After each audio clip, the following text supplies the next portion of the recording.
Your intro and conclusion need to tie back together.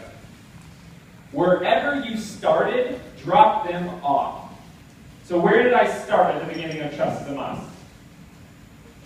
I was at the altar, right? Where was I at the end? At the altar. And what that does to your audience is it lets them know that you are concluding without having to say, in conclusion, this is my message. It tells them already that you're going to end. So tie your intro back into your conclusion. This next part, do you see where it says story 1, story 2, story 3? It does not say point 1, point 2, point 3. We do not learn through points. We learn through stories. No matter what culture you're part of, from the United States, from China, from Singapore, it does not matter. We all learn through stories. So share stories that make a point. You see, I didn't get up on stage yesterday, today, right now, winning the world championship. I'm never like, here's point 1, here's point 2, and here's point 3. No, all I'm doing is sharing stories that make a point. Does that make sense? Yes. And this is the kicker, right? It goes back to, you know a good speech when there is a common message. So those stories all have to follow the same theme. Trust is a must, right? A time when I lied, a time when I was lied to, a time when I discovered lying was no longer important. Yesterday's theme was about coming together, and stories about coming together. Today's is all about learning how to develop a winning presentation. So intro and conclusion, tie back with 3 stories all matching the same theme. This next strategy that we use is something that completely revolutionized our speaking. And why and how we found this was when we watched all 75 of those speeches from first, second, and third place for the past 10 years.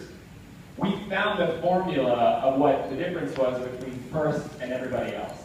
See, second place and third place would come up and they'd give a great speech. But the difference between first place is first place had someone, a person, teach them something. You cannot be the hero of your own story. You cannot be the hero of your own story.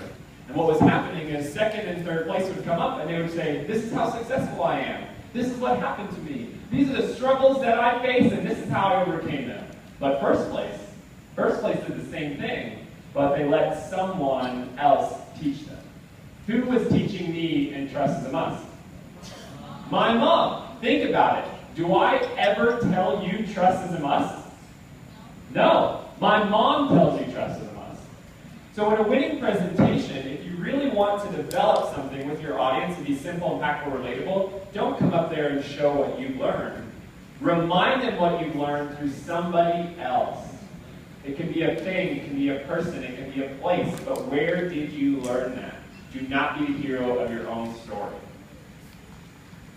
This next strategy we picked up,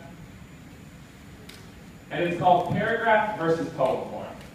Let me share what this means because some people get confused by it, but once you understand it, it'll make a big difference in your speaking. How many of you struggle with memorizing your speeches? Okay, you're with me. So right after I won the district contest, I was going and giving several speeches, and my speeches were developing over and over. So I had 26 versions of Trust is a Must. And I had 16 versions of my semifinals.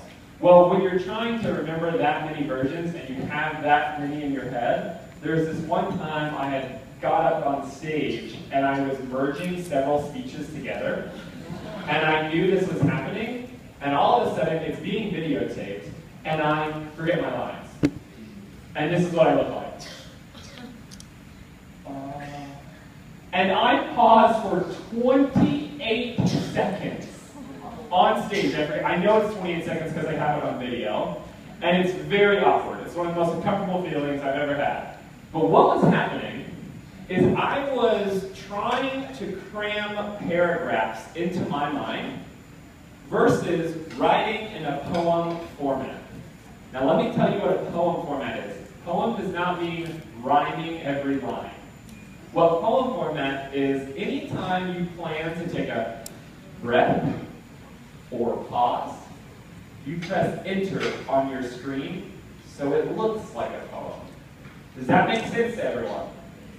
Okay, what is easier to remember, a paragraph or a poem? A poem is so much easier to memorize. So for me, that is what all my speeches look like. I'm at the altar, sweating in my wool suit, pause. She's glowing in her white dress, pause. And I press enter on my screen. Another reason why this is so powerful is when you practice in paragraph format and you come up on stage and you share that with us, it sounds like you are reading us something. Because what you're doing is you're just overplaying it in your head. Well, with the poem, you're meant to speak a poem.